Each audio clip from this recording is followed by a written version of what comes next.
Jai Srimanarayana. My name is Sarvagna and today I will be talking about the Avataara Rahasyam of the Lord. Prasangat Swabhavokti Karmano Karmatasya Veda Jnanasya Mahatyam Chaturdadhyayam Uchyate. This is the summary sloka for the fourth chapter in our Geetha Sarvagna. I will be elaborating on the first line, Prasangat Swabhavokti.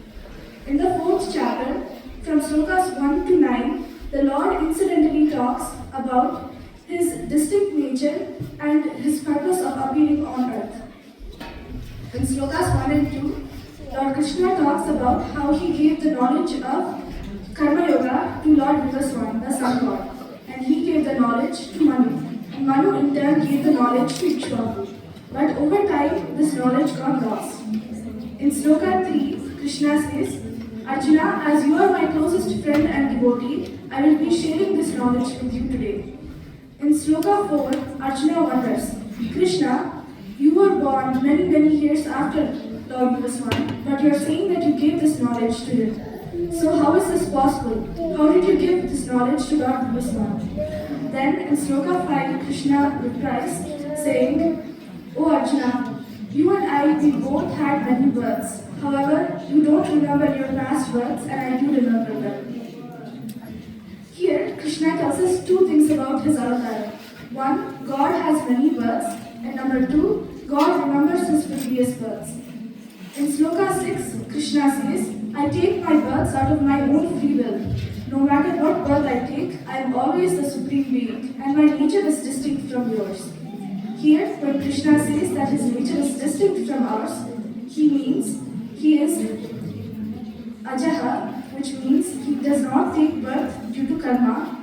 He is Avyayatma, which means there is no change occurring in him. He is Atmamayaya Sambhavami, which means he takes birth due to his free will. And he is Bhutanam Iswaraha, which means no matter what birth he takes, he is always the supreme being. Next, in sloka 7, Yada Yada Hi Dharmasya, Krishna says, I appear when there is a decline in dharma and a rise in adharma. In sloka 8, which is Paritranaya Sadhana, Krishna says, I appear to protect dharma, eliminate the wicked, and protect my devotees. I appear yuga after yuga. In sloka 9, Krishna says, however, those who fully understand my nature and are purely devoted to me do not have rebirth and instead come to my abode. So, this is the Avataara Rahasyam. Here, Krishna tells us clearly the differences between us and him. First, he says that God has many births, not just illusionary births, but real births. Next, he says he takes birth out of his free will, not out of karma. Then, he says that he remembers his past births and he is the supreme being no matter what birth he takes. For example, in Treta Yuga, when the Lord was born as Lord Rama, he did not lose his lordship or his control over the universe.